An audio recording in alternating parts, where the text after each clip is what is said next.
What's up, my dudes, and welcome to another edition of the CineHorde Review. And today you have an uncaffeinated Captain Gimpy at 20 before 9 a.m. Today's movie is a documentary I really liked that came out in 2011 called Kumare. And it's a documentary made by this dude named Vikram Gandhi. And what happens in this documentary is he decides to engage in a long-term social experiment where he goes to India to check out all these gurus.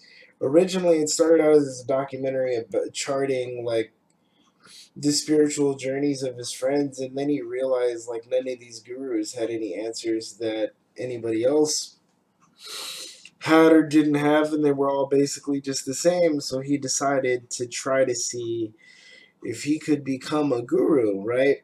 And so he took kind of a different approach because he did fake it. Yeah, and some people were mad at that. But if you pay attention closely, the whole time he's trying to tell people that he's not a real guru and that he's just like them, but they don't see that. And this documentary is really interesting because you get to watch the psychology behind the cult of personality that seems so prevalent in the spiritual space even today.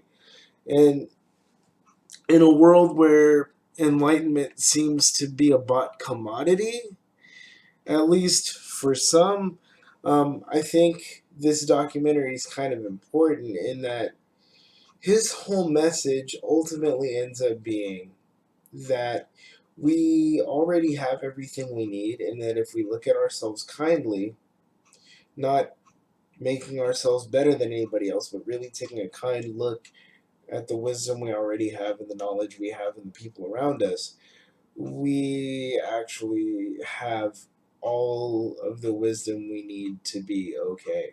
Does that mean we're going to get everything perfectly? No.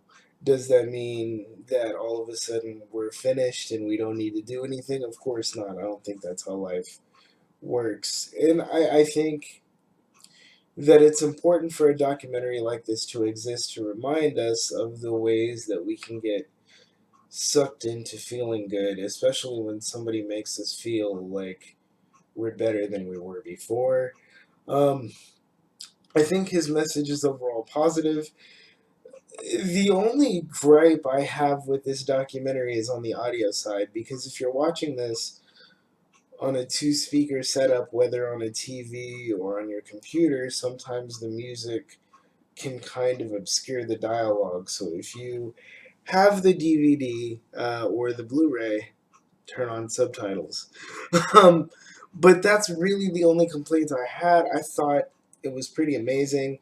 As always, links in the description for the written review and the trailer and the IMDb summary and all that stuff, and my Instagrams and all that junk is down here somewhere. Um, so yeah, I guess that's pretty much it. I mean, if you want to check out the full review, please make sure to go visit the CineHorde on WordPress, and I'll see you at the movies. Bye.